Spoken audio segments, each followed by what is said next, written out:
Hello everyone, hi dear students, myself Viren sir and welcome back to my video tutorial. ચલો જોઈએ હવે વાયુનો ગતિવાદ છે chapter છે એની અંદર આપણા રહેલા જે વધારાના સૂત્રો છે કે જે સૂત્રો આપણે થિયરેટિકલી કોઈ પણ જગ્યા પર આવેલા નથી પણ એ સૂત્રને રિલેટેડ ક્વેશ્ચનો જે છે એ પૂછાઈ શકે છે. તો એ કેવા પ્રકારના ક્વેશ્ચનો આ જે સૂત્ર છે એને રિલેટેડ પૂછાઈ શકે છે એના વિશેની વાત કરીએ. તો પહેલું જે સૂત્ર છે એ છે સરેરાશ વેગનું. કે ધારો કે તમારી પાસે n જેટલા અણુઓ છે અને એ દરેકે દરેક અણુઓ જે છે એનો વેગ કઈ જુદો જુદો છે.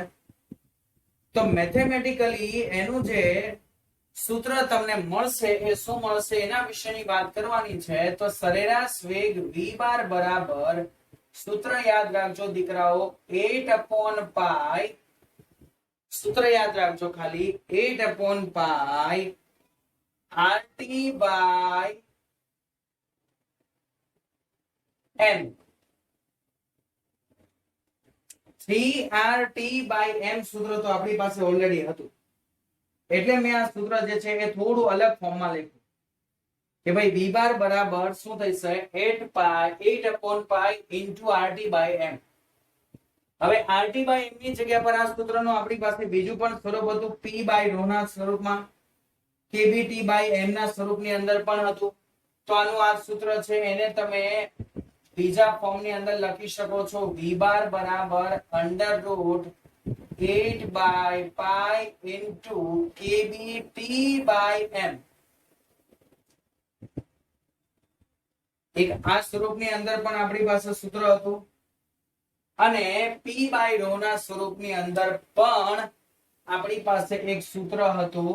તો સરેરાશ વેગ v બાર બરાબર √8/π into p by ρ. આ દરેક પ્રકારના ગેસ માટે સૂત્રો જે છે એ સાચા છે.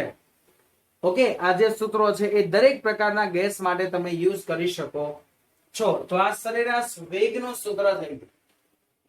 ક્લિયર છે? આઈ હોપ તમને લોકોને આ સૂત્ર જે છે ખ્યાલ આવેલો હશે. એની કોઈ સાબિતી નથી, આપણે જસ્ટ ડાયરેક્ટ જ યાદ રાખવાનું છે. ઓકે, ચલો એના પછીની જે છે એ સ્પીડની વાત કરીએ તો એ છે મોસ્ટ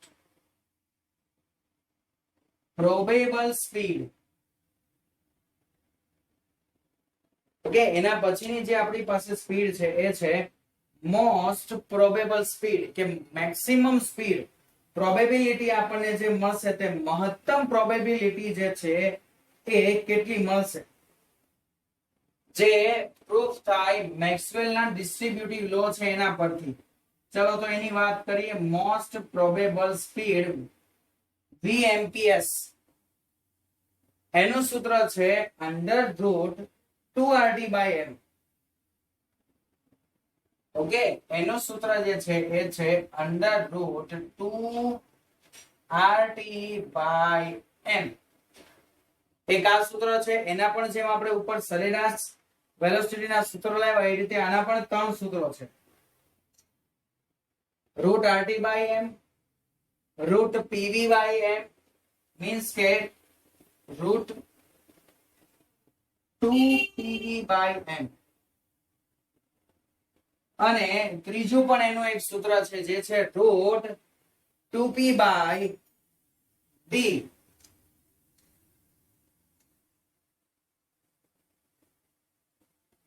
√2P/d. ઓકે, એક આ પણ આપણી પાસે સૂત્ર છે. તો આજે છે એ યાદ રાખજો. છો કે આ સૂત્રને રિલેટેડ તો બહુ ઓછા સ્તંભ છે પણ આ જસ્ટ મેં જોયેલા હતા મારી એક બુક છે એની અંદર, તો મેં અહીંયા તમને લખી દીધા. આવા સૂત્રો છે. આ સૂત્રો યાદ રાખજો. સરેરાશ વેગના સૂત્રો છે એને આધારે તો ક્વેશ્ચનો મેં જોયેલા છે એટલે એ તો ખ્યાલ છે કે પૂછાય છે, પણ નીચેનું જે સૂત્ર છે એને અનુલક્ષીને ક્વેશ્ચનો બહુ જોયેલા નથી એટલે એનો કોઈ આપણે આઈડિયા ના લગાવી શકીએ. ચલો હવે ગ્રેહામનો ડિફ્યુઝનનો નિયમ જોઈએ. ચલો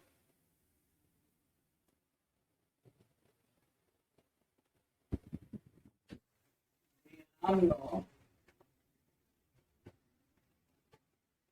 ડિફ્યુઝન નો નિયમ. હવે ગ્રેહામ જે છે એનો ડિફ્યુઝન નો નિયમ એવો કહ્યો હતો કે ભાઈ એને આપેલું હતું કે કોઈ પણ આઈડિયલ ગેસ છે તે આઈડિયલ ગેસ ના ડિફ્યુઝન નો રેટ જે છે એ inversely proportional to square root of density હોય. ડિફ્યુઝન રેટ ને r વડે દર્શાવાય. એમાં જેવું થયું r દર્શાવે. ચલો r એટલે diffusion rate. So diffusion rate R is inversely proportional to square root of density. Okay.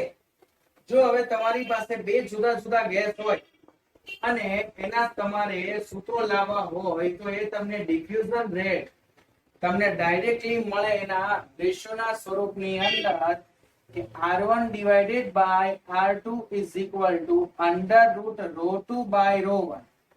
એક બીજાના વ્યસ્ત છે તો R1 by R2 રેશિયો છે તો ઘનતાની અંદર ρ2 by ρ1 રેશિયો થવાનો. અને જો દળની અનુલક્ષીને વાત કરીએ અને એવું વિચારીએ કે આપણે બંનેના કદ પણ ઇક્વલ છે તો એના દળ નો રેશિયો m2 by m1 લખાય. પણ આ ક્યારે? જ્યારે v1 બરાબર v2 એટલે કે કદ સમાન હોય. કદ સમાન હશે ત્યારે આપણે આ વસ્તુ જે છે એ લખી શકીએ છીએ. ઓકે.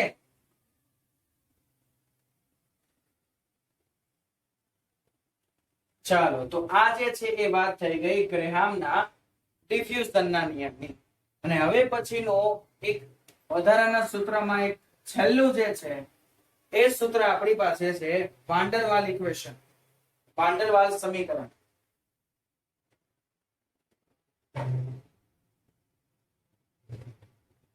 વાન ડર વાલ્સ સમીકરણ. હવે વાન ડર વાલ સમીકરણ જે છે એ શું છે?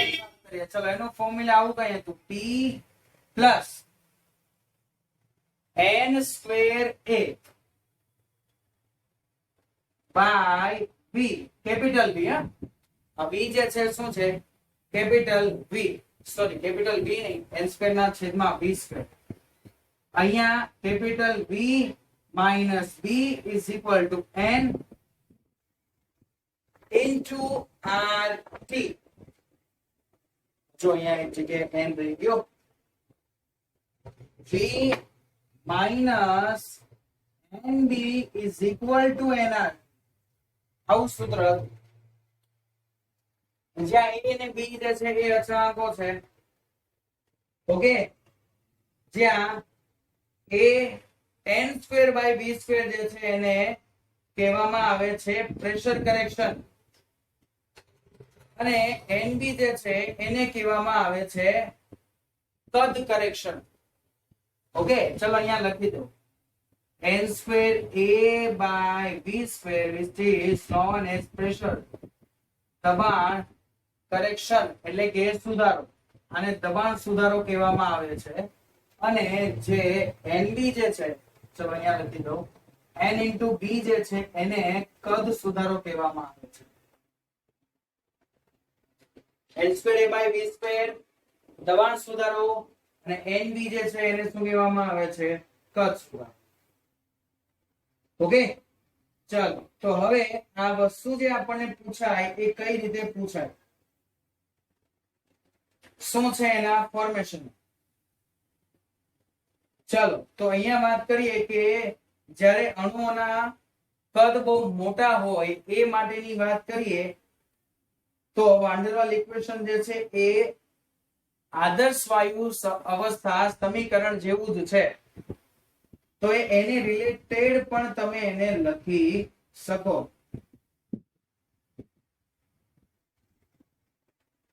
ચલો તો બી ની વાત કરીએ તો બી બરાબર ફોર્મ્યુલા બીજું થાય એનું 4b into n0. બી જે છે એનું હજુ એક ફોર્મ્યુલા છે બી બરાબર 4b into n0, જ્યાં બી જે છે એ છે કદ અને એ પણ કોનું? ગોળાનું કદ, ગોળો એટલે કે વાયુનો અણુ, એનું કદ તો 4/3πr³. આવું કઈ ફોર્મ્યુલા મળે તમને.